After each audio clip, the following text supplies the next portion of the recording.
Welcome to the Leeds That podcast. I'm James and I'm with Dara Cunningham. Hello there. And you're not Rocco Dean. Tom I'm Follard not. from Hello. Roosters. How are you doing? You all How you right? doing? Yeah, good. Thanks for having me. Yeah, no worries. Thanks for coming on. Before we get into it, a wild weekend in Dublin that Dara's been looking forward to for a long time. We'll say special thanks to Bass and Bly, sponsor the podcast. Premium independent photographic dealership with over 60 years of history. Specialists in cameras, binoculars, spotting scopes. They stock top brands such as Canon, Fujifilm, Nikon, Sony, including premier optics dealers such as Swarovski Opticon, Leica and Zeiss. They sell tons of used gear. I was having a look on the site actually just before this, and they've got some really good mirrorless cameras in there if you want something for your summer holidays. There's still time. For a couple of £100 you can pick something up very, very decent. So make sure you go to www.bassandbly.com for all your photographic needs. And Pentax. Pentax is the other one that we normally throw in the name that they sell. Speaking of other brilliant businesses in the Harrogate area, Tom's joined us from Roosters. If no one knows what Roosters is, it's a very fine brewery, once based in the lovely sunny Knaresborough, now gone on to bigger things in Hornbeam Park, where they've got a brilliant tap room there. So welcome, Tom. Thank you very much. Yeah, we talked about this a while ago, so it's nice that we finally finally got it to happen. A while ago was over a year ago. Very long time ago, but great to have you on. And I suppose we should get into it then. Pre-season is done and dusted. Dublin. I was pretty much watching all of the photos and videos of people having great time in Temple Bar and Camden over in Dublin yesterday. How was it, Dara? I'm pretty sure you could talk for about an hour about how good it was, because it seemed to be an amazing day. Yeah, I could try to talk. I think I've lost my voice. Well, I definitely lost my voice this morning. It did not disappoint at all. It was absolutely incredible, I have to be honest. It was effectively a Leeds takeover of Dublin. Matty from Imagine Not Being Leeds, how you doing, Matty? You see him in the comments there. He flew over on the Friday, and I gave him a couple of recommendations of places to go, and he went into Temple Bar, and he just said, like, every second person is Leeds, and that was on the Friday night. I mean, a load of people, took the ferry and extra flights in on the Saturday as well.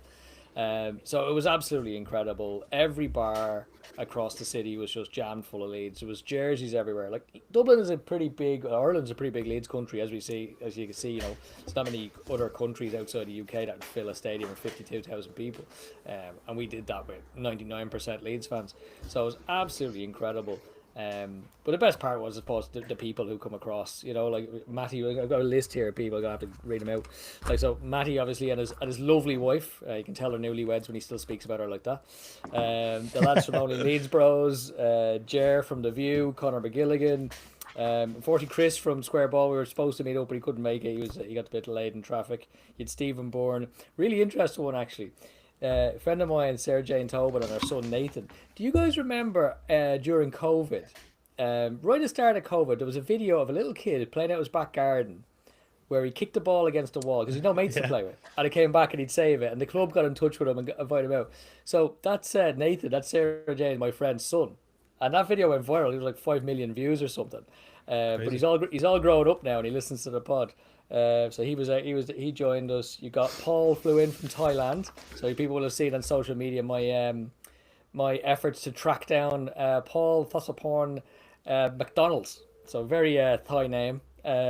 Flew in from Thailand. Unbelievable. Nice. That man is not shy. I'll tell you that much. He can talk. Great guy. Great guy. How long did that journey take him? It must have taken him a long time. He flew to the UK first, so he went to London a couple of days, and he flew up to see some family in Leeds, or he was trained up to see some family in Leeds and spent pretty much the week there, and then came to Dublin on the Saturday. Nice. And then you've got a lovely family sitting beside us in the stadium from Tennessee, a guy called EJ and his family. And he's actually originally from Harrogate. He lived in Harrogate until he was 5, and then moved to Tennessee and kept up his love for Leeds Nice. from when his dad used to bring him to Ellen Road as a kid. Lucy, of course, our fabulous writer, who has 3 articles up on the web right now, and gonna have a read of them. Her and her granddad. It was a pleasure to meet them. And then last but not least, we had Heidi Hay was over. Great to see Heidi. And the main man, Jerry McDermott, who's responsible possibly for about 49,000 of those 50,000 Leeds fans becoming Leeds fans. Because at one stage or another, he will have arranged trips for people's dads and granddads to come to Leeds over the years. And that sped generationally. And there's not many fans like Jerry across any team in the world. And he deserves all the credit in the world for that. And lastly, the lovely Emma Jones. A big credit to Emma. She came into the Camden after the match. She had time for everybody. I was saying to you guys afterwards, that lady works very, very hard. She couldn't sit down. Obviously, Jerry and I are friends, so I sat with them for a while. And literally anyone who comes over and asks her for a picture or a chat, she has time for them. She's an absolute lady and works extremely hard, and just has the most time for Leeds fans. So big props to Emma on that one. She was really lovely to absolutely everyone. No, that's good. And Tom, I don't know about you, but I always feel like we're in a bit of a bubble here, aren't we? Like everyone I know pretty much is a Leeds fan. Maybe that's selective, and I just don't like making friends with other people. I'm in a weird situation. So my twin brother is a Chef Wed fan. He's a Wednesday fan. There's no one in my family who supports the same team as anyone else. My dad's a Burnley fan. I've got plenty of local mates in Harrogate who are Leeds fans that I grew up around, but yeah, not quite the same bubble as you. Obviously, we share a friend whose family is all Sheffield United and whatnot. But I was it sounds amazing, the Dublin experience. I was a bit miffed. I went over to Stockholm, so I went to the Man U game and jumped on that as soon as it got announced. And then about a week after they announced the Dublin game, I was like, oh fuck, I can't do both. So I had a great time in Stockholm. It wasn't quite the sort of Leeds fest as it seems it was in Dublin, but good fun nonetheless. But yeah, quite pleased with how it's shaping up on the pitch at least. So. Yeah, definitely. It did feel like a bit of a carnival atmosphere because Tom, we obviously bumped into you at the playoffs, and that's an amazing day out, isn't it? Well, before the game was an amazing day out, being with 40, 50,000 other Leeds fans and everyone in party mode, and that's what Dublin felt like. And even going into the stadium, Aviva Stadium looks incredible, and when I mentioned about being in a bubble, it just really hit home when I saw that, like how big Leeds are. I know that's like such a weird comment to make, is it? I don't know, that you can have that many fans that are predominantly in Ireland watching the club in really good voice as well. It's amazing, blew my mind. I know I've obviously always known that we've had a lot of Irish fans, but I think seeing it was brilliant. I think there was one incident that occurred just before the match that really summed up, I think, why Leeds and Ireland get on very, very well. So there was two Irish dancers out on the pitch doing a little bit of promotion, One was in the Milan jersey, one was in the Leeds jersey. So they took turns. It was almost like a dance-off. I suppose it was this beautiful cultural event. And of course, the Leeds guy is up in his jersey. He's doing his Irish dance, and there was yeah. And then the Italian guy got up in his AC Milan jersey and boo. Like obviously, it's just good, clean fun. But like that's exactly where the Irish fans are when we go abroad. Like there's videos of Ireland at the Euros, kind of singing lullabies to kids and like changing tires for people who break down in front of pubs and stuff. And I think Irish fans and Leeds fans, we just kind of have that funny banter mix. We just kind of get each other, and I think that it's no surprise to me why Leeds is so popular here. We just kind of get it. Yeah, it's good. And so I mean, a week to go now, just over a week, and it's the start of the season. I think it was a game that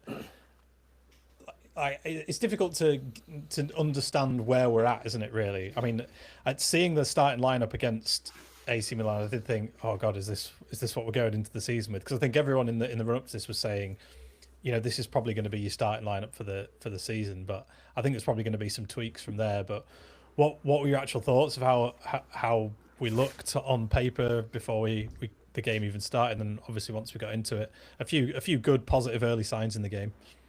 Yeah, well, I think I've got some news. I think that is going to be the starting lineup for Everton. Whether it's right or wrong, I think that's what we got.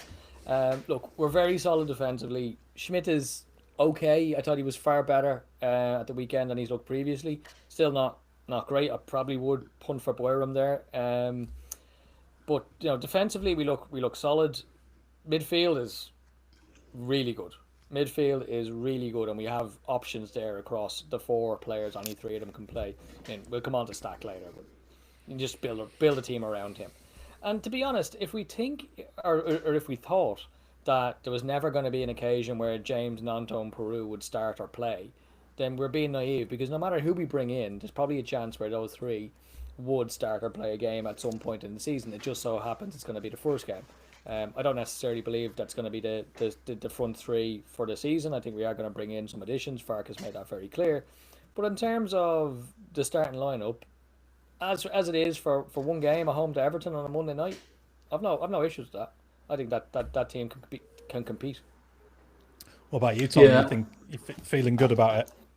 Yeah, I like the fact that we got versus the Villarreal game, obviously where it was a bit more of a kind of the starting lineup was a bit not underwhelming, but obviously it was a bit of a kind of more about getting fitness and all that kind of stuff. So when I saw the lineup yesterday, I was broadly pleased. Watching it, I think like Schmidt in possession, I think I'm there's something there, and I think I want him to be given a bit of a chance. But out of possession, he scares the life out of me. I don't think he's that strong, really. I think when Byron came on, yes, Byron on the right fills me with confidence. He's obviously solid, but he's then in a more confident position to move forward and actually join the attack a bit more. When he's on the left, there's too much cutting back and this, that, and the other. So we need obviously Bogle, and we need a bit of cover in certain areas. But I thought it was all right. It was better than I thought it might be. And I think the missing thing is Nonto and James look okay. But it's that strength in depth, I think, is the concern, and the creative kind of linchpin, or a creative kind of something to just deliver a spark. Because I think we've had a really good summer. The signings, everything makes sense. Everything looks solid. Yeah. But I think, like everyone at the moment, I think the concern is just hopefully we prove tricky to break down. But it's like, well, then what? What have we got when we've actually got possession, or how we kind of going to counter and take the few chances that we're probably going to get in this league this season. So wait and see. But I think across the 3 games that we've been able to watch, obviously the German stuff behind closed doors was a bit tricky to really kind of dive into, but I think it's all right. I think we're looking, and this is like, I was sat with afternoon talking about it, and it's just got to be 17th. I'm not trying not to get too carried away. I think we look all right. I think Burnley and Sunderland seem to have made a good stab at with their signings versus, I think if you look at Leicester, Southampton in particular, and Ipswich last year, they weren't. I think the 3 teams coming this year seem to have equipped themselves a bit better than those guys. So it's going to be tough, but fingers crossed.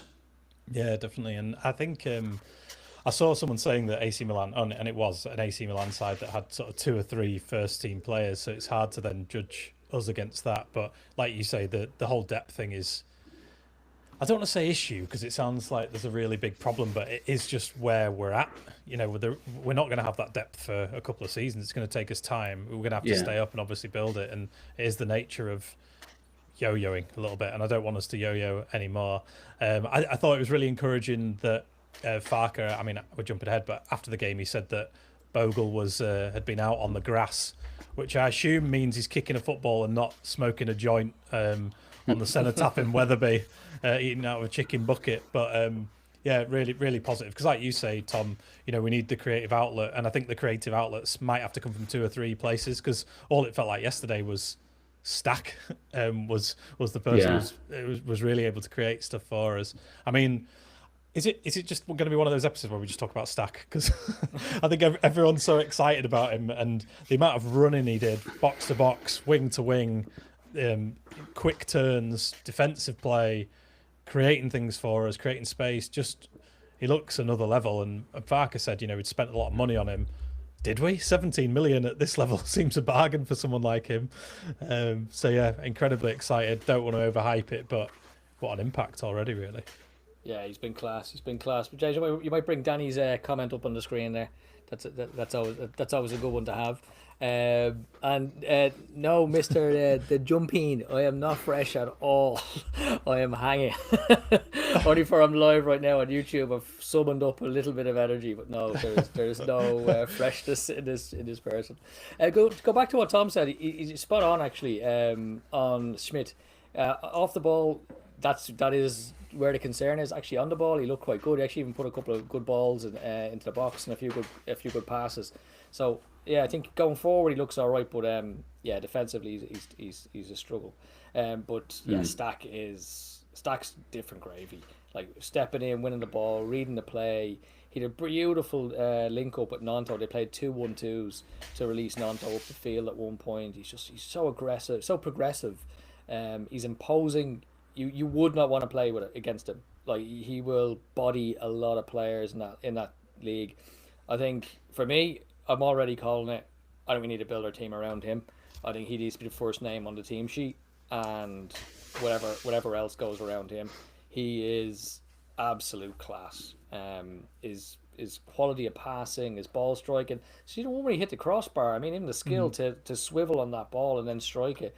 And the keeper had absolutely no chance. 6 inches lower, that was in top corner. So no, he's we've got to find there. And again, full credit to Farke and the recruitment team. I've said it before. The players they've brought in from Germany, you know, the likes of Gruev, Tanaka, and now Stach. Like he knows what he's doing in that league. He's plucking out some serious talent in that league. Now obviously a few more people knew about Stach. Like his stats are right up there with the best central defensive midfielders in the world. But obviously he's not quite at that level. But he could well be. Like I think he's definitely living up to the hype at the moment in terms of the performances matching the brilliant statistics.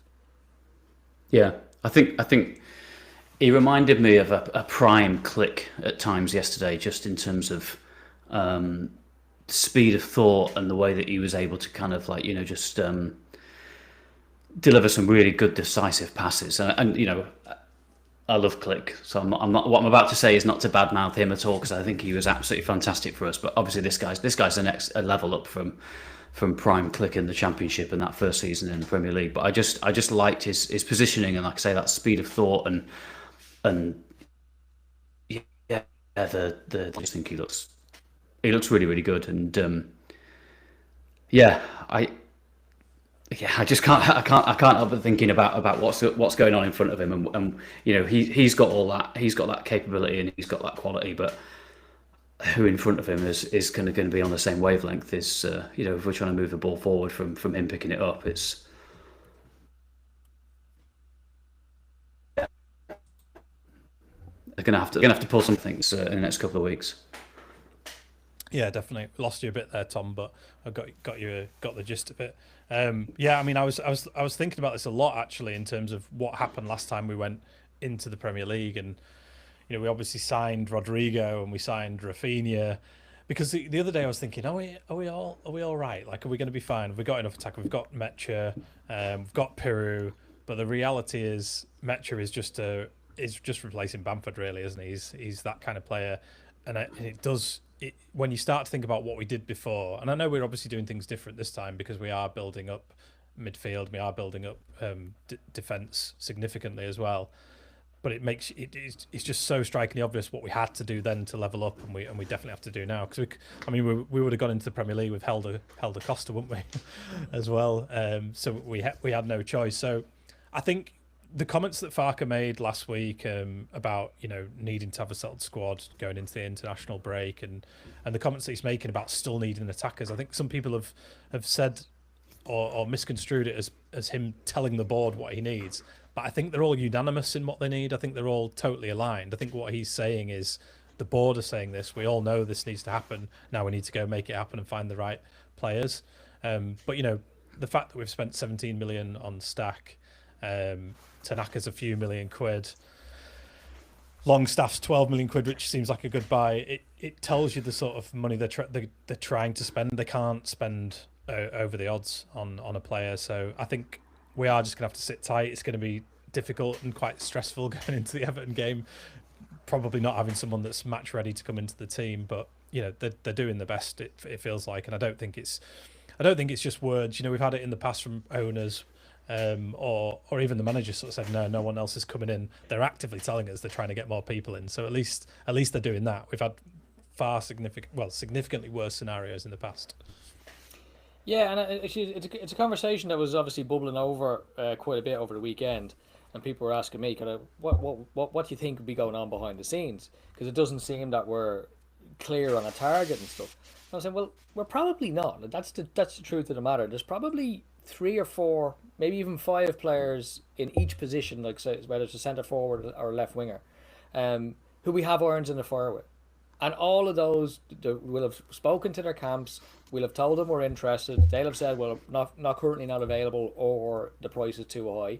However, when situations change, when the dynamic changes, when that first domino starts to fall, and you get that trickle down effect, then we'll be ready to pounce. So I think there probably isn't a case of having one specific person who we're going after. Obviously, El Canous is one that's picking up a lot of rumours and a lot of pace at the moment. There could be some genuine interest there.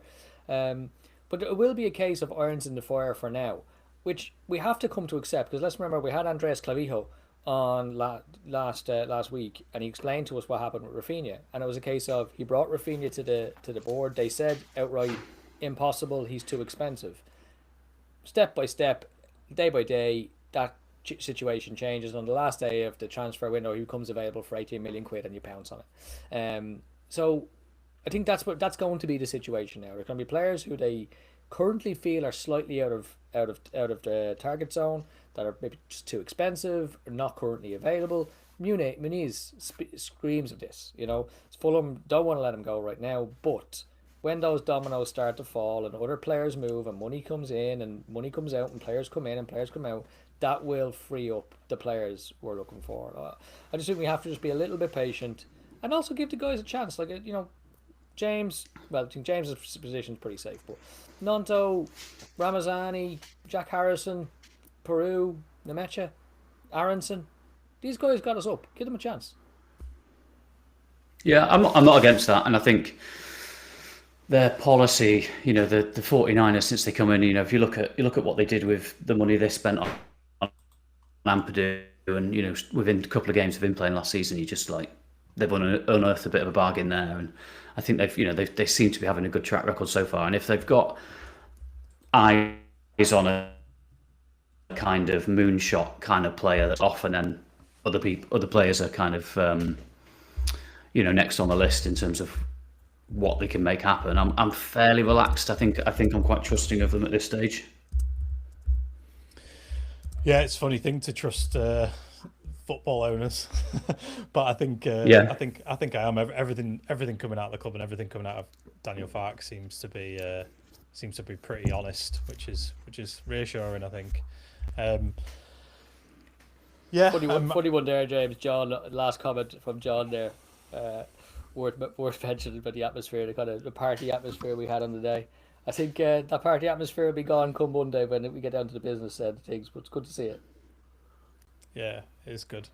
And I think one of the things that was interesting was that I think it was Ampadu had said in an interview that the players that had come in were trying to impress the existing players at Leeds and sort of show their worth, and I think it's a really good thing to know, because the last thing you want is arrogance and people just waltzing in and thinking that this is me going to be playing for Leeds United. I think it shows you the type of people that they're trying to sign as well, in that you've got people that are willing to come to the club and willing to fight for their place and know that it's going to be a struggle to get in. So it really bodes well when you weigh up players that we had before, Mark Rocker, etc. Yeah. So you're just trying to get a rise out of me. You're just trying to get a rise out of me, and I tell you will. Mention his name again, and you will. Jesus Christ, Mark Rocker. Yeah. Well, I remember, that summer with the likes of Christiansen coming in and everyone, being told that he's this big, Viking dominating fullback who likes to get up the wing and this, that, and the other. And then you watch him in the first 20 minutes of his first game, and you're like, oh no, you know, I don't think, you know, and then Rocker was just, yeah, you know, none of that felt good despite what we were told. So I do sort of keep things like that in my mind. Like I say, the proof will be there when we kick off next Monday. See exactly what we've got and what they're up to. But couple of additions up top, and fingers crossed we've got enough.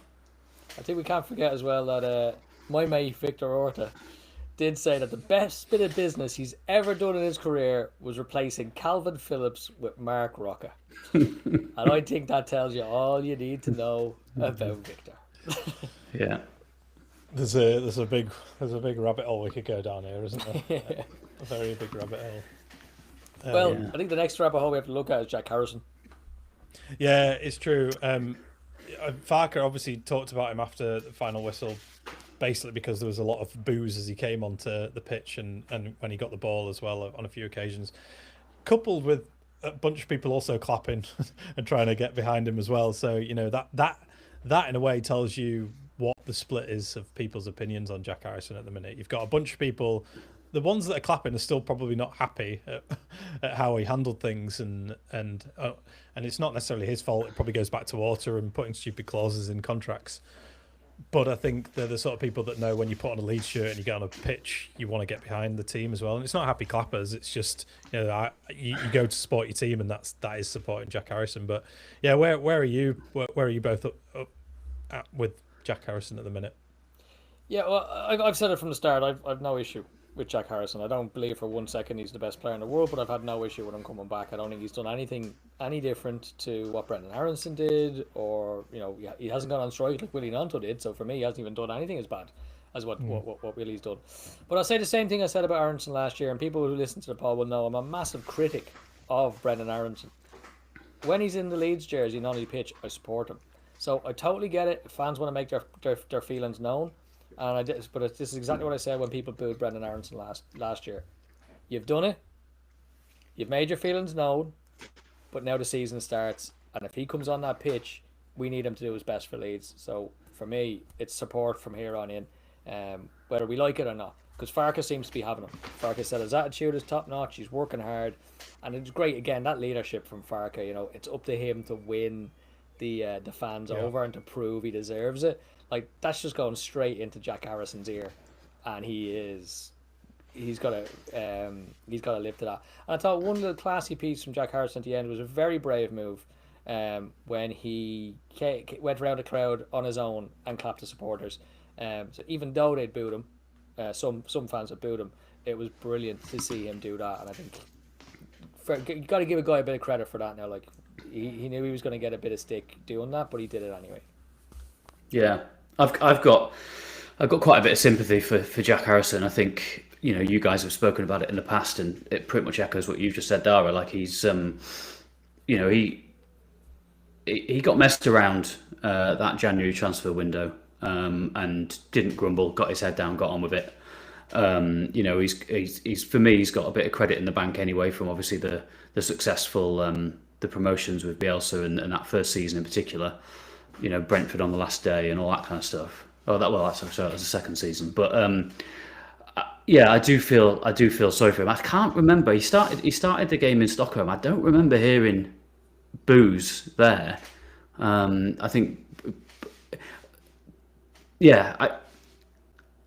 I suppose sorry, losing my train of thought a little bit. I don't remember those boos there, but what I do remember is just seeing him play and thinking, oh, I don't think he's quite what we need. You know, he's quite a beige character, from what you can tell from his, you know, his social media or whatever. And I think you know, he's not someone who's out to offend anybody or anything like that. And I do kind of just think, you know, yeah, people booed yesterday, but can't be doing that at Ellen Road. You know, if he's playing, we've got to get behind him.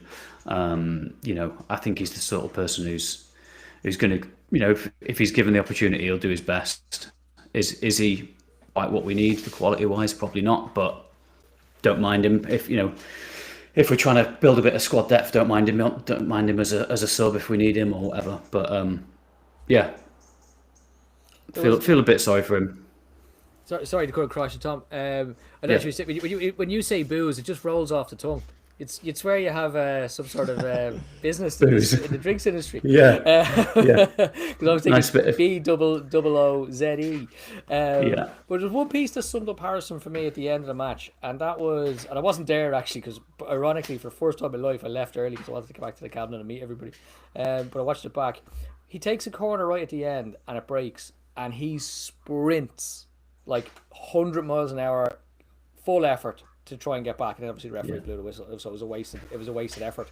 But I think that's why Farke's having him, because when you've got a player who's willing to do that in a friendly, you can trust him not to let people run off him and to do his job. All the stuff Mark Rocca didn't do. Yeah. Look, he's a good And pro. he- And the other thing I think, actually, again, totally agree with you, Tom. He's a very vanilla character.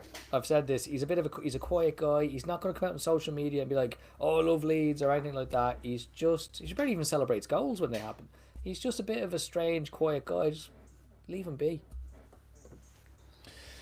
Yeah, well, this is dangerous me saying this, because I know there's a pot of Leeds fans who are just, Jack Harrison is not the answer, and I'm like you, Tom. I don't think he is the answer. I think he's a good squad player, but I watched back some of the highlights from the Premier League.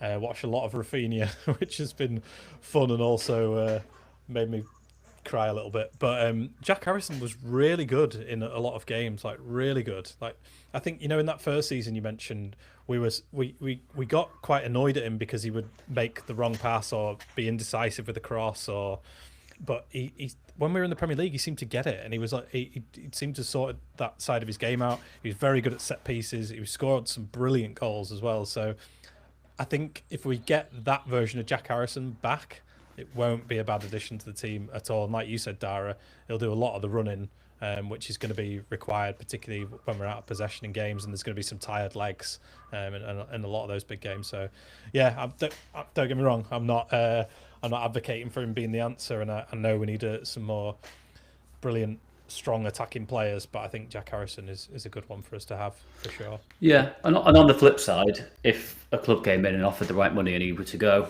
I'd shrug and not mind at all, kind of thing. I just don't dislike him like some of these other players who probably aren't worth talking about. Who most of them have now moved on. I think he's just got a bit of credit in the bank. But yeah, we'll see. We'll see. He's a hard worker, and like you say, he just seems to be someone a bit like Aronson, to his credit. At the start of last season, he just got his head down and started running around and giving his all. And he's a frustrating player to watch at times as well. But you can't say that he doesn't try and he's not willing or anything. So. I think I'd be the opposite. I don't think I'd shrug, because I'd be like, well, we need attackers. Well, yeah, it depends what they do with the money, doesn't it? Yeah. Yeah. But on that, what I wanted to kind of segue into is obviously Matteo Joseph has gone to Mallorca.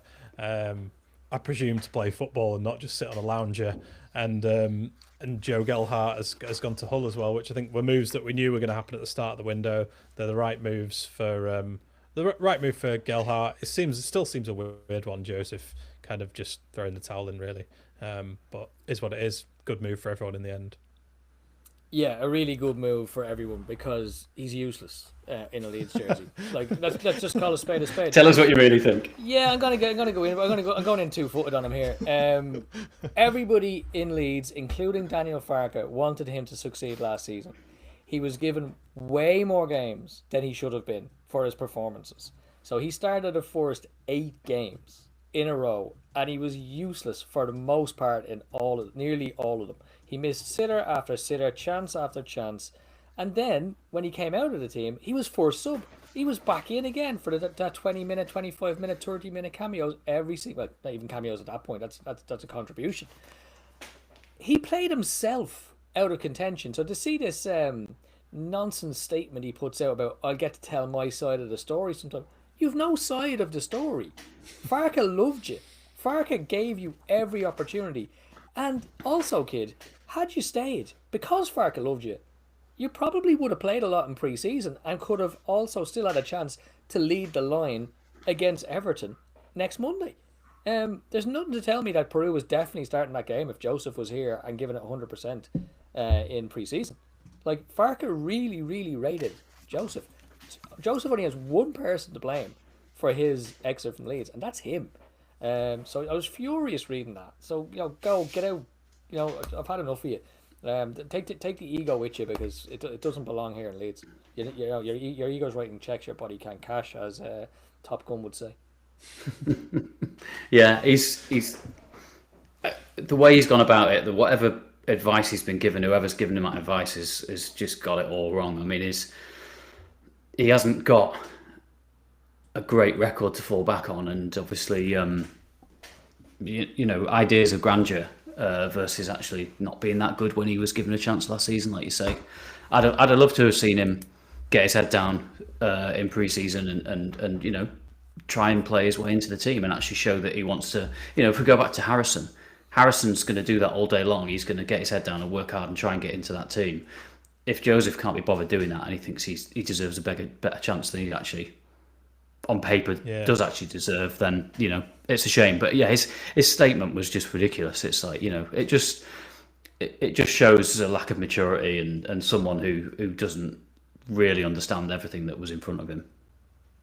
And actually, to back you up on that as well, Tom, if we look at Isaac Schmidt, so Isaac Schmidt also needs a move away from Leeds, but he's not done any of the nonsense that Joseph has done, and he retains our full respect. He'll be in good form and well up to speed by the time that move does come out, or he'll retain his place and be an important squad player. And if he doesn't get enough chances between now and January, maybe he'll go in January to boost his World Cup chances. But like, the difference between how Schmidt has behaved when he feels he needs a move and how Joseph has behaved when he feels he needs to move is quite sickening. Like, I'm sorry, go to work. You're getting paid. Go to work. I think full credit to Farke again, the way he's handled it. But then equally, whoever's advised Joseph, just look at what Nonto tried, and look at the position that he found himself. He had to back down and swallow humble pie and get on with it. It's like, what did Joseph expect?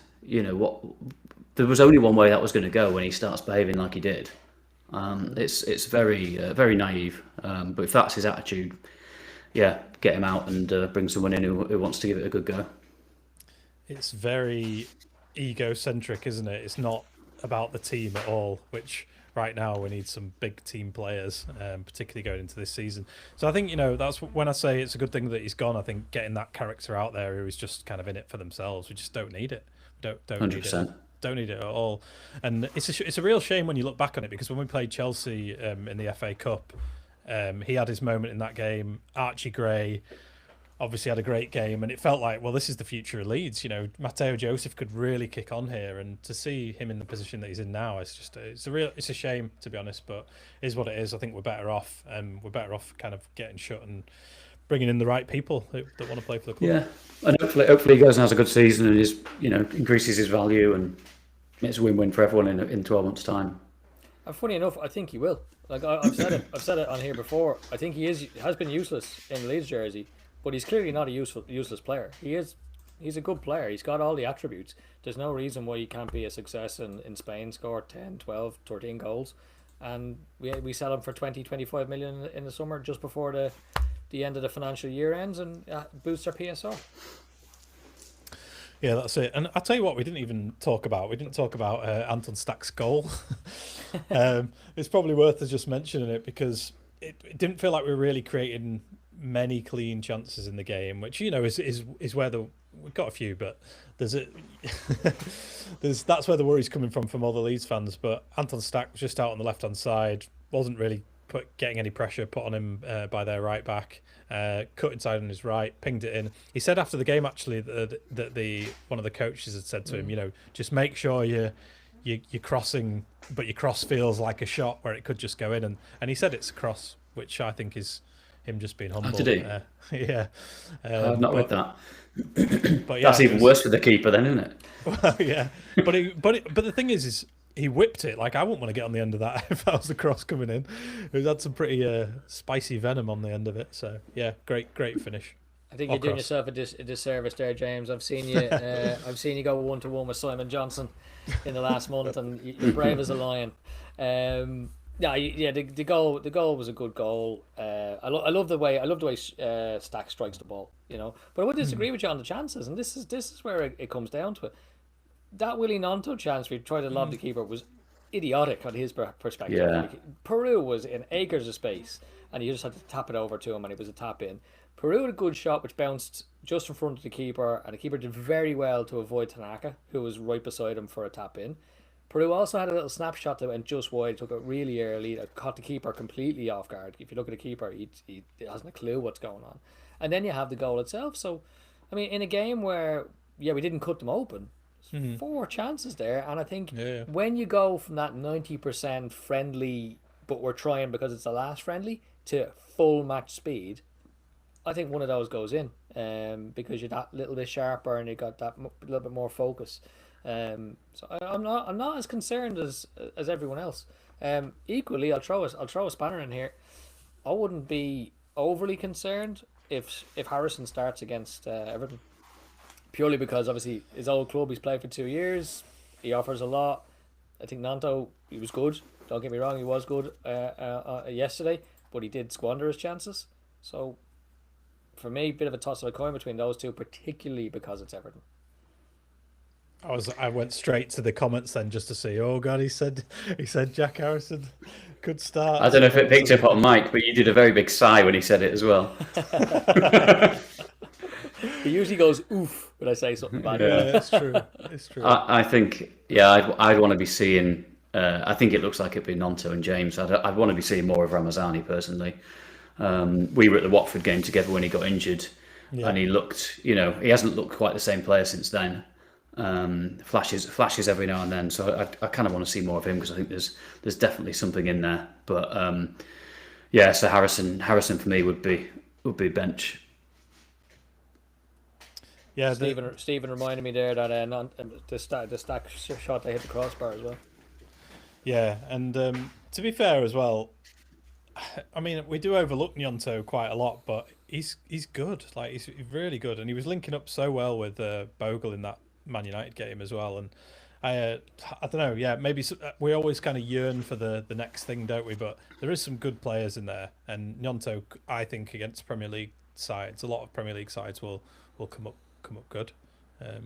So I'm talking myself out of the worry now, just trying to make myself feel better. But do you know what I thought when that goal went in from Anton Stach? I thought, thank God for that, because I got the impression that if we didn't equalise in that game, everyone would have come away from it just thinking, we're so short, we need to sign players. There would have been an upheaval on social media about it again. I don't think people would be as calm today as they actually are. I know it's only pre-season, but you could just sense the vibe from everyone was a bit like, this isn't good. Like, it doesn't feel like we're creating enough. Doesn't feel like we're on top of this game enough. We're really lacking. So I think it's quite important, that goal, which is a weird thing to say, but I genuinely think it was.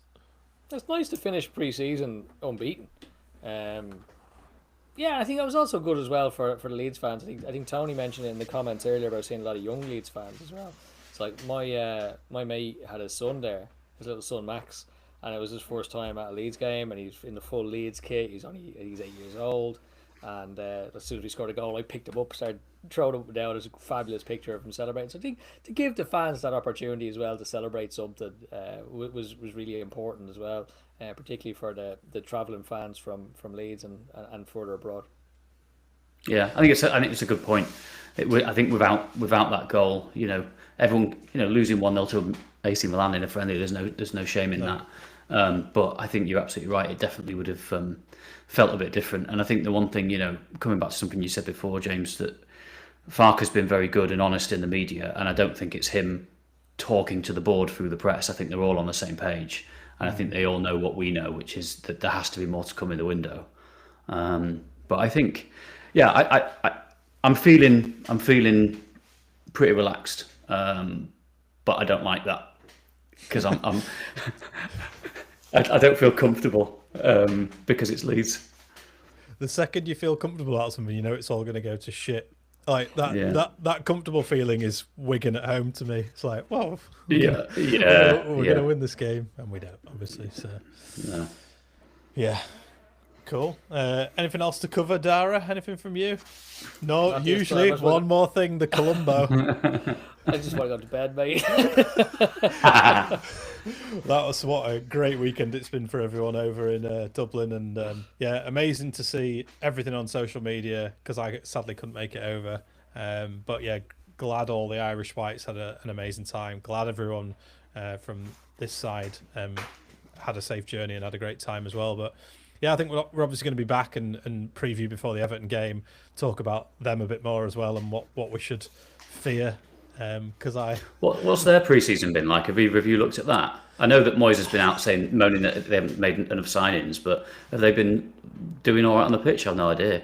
I think they've been all right. The general sentiment from them and wider is that they should kick on this year and do better than they did last year. But I'm always wary of that because when Moyes says about not making signings, he must feel like they're in a bit of a weak position and they need to build on it. I think you can't go. It's rare that you go a season in the Premier League and don't build on the team that you've got and then suffer for it a year later. For the following season. So, yeah, I think. I don't know. I feel positive right now, but we'll see where we are in a week's time. I don't think we could ask for a better game in terms of we're not playing a team that's going to pull our pants down or has the you feel like they're going to really kind of run rings around us. I think it's a good opening test. Yeah. Oh, definitely. Yeah, and it feels like we've got to get something out of it with Arsenal and Newcastle games approaching very quickly after that as well. Newcastle Arsenal. So yeah, fingers crossed we can get some points in that game. As I say, we'll be back before that with a preview. And I think we might have someone else coming on this week. We might be back with Isaac Johnson later on this week as well, so we'll keep you posted with that. Yeah. Isaac doesn't know that yet, but he was another one who joined us last night he doesn't drink, but he joined us in the pub last night. Nice, cool. But yeah, thanks ever so much everyone for joining us. Over 100 people on the live stream, which is amazing. So much appreciated. And hit the like button, hit subscribe. Dara, you do all this. You do all this stuff. I don't like doing it, but I've done it now. So yeah, like, subscribe, and hit the notification button as well, so you can see it when we go live. You'll be like, I'm sitting in my kitchen. I'll go on and listen to the lads talking crap for a while. But make sure as well that you go check out Tom Roosters. It's roosters.co.uk, isn't it? Roosters.co.uk, very kind of you, yeah. And know that you'll be supporting a Leeds fan and then equally annoying a Sheffield Wednesday fan at the same time if a load of Leeds fans start enjoying our beers. Do we just ask a load of people to go fill out the form and just... Yeah, leave a comment with an order that just says, just berating pokes fun that's fine. Yeah, pokes fun at Chef Wed and trash talks Burnley at the same time. That'd be good. It is the perfect combination, isn't it? Good beer, good Leeds fan, happy times, Premier League. Let's all get some Roosters. Yeah, 100%. And yeah. I don't know where it's not advertising. It's just people talking about beer. So I think we're safe. But if you're over 18 only and drink responsibly and all that stuff. So absolutely. Thanks ever so much, everyone, and we'll catch you very soon. Cheers.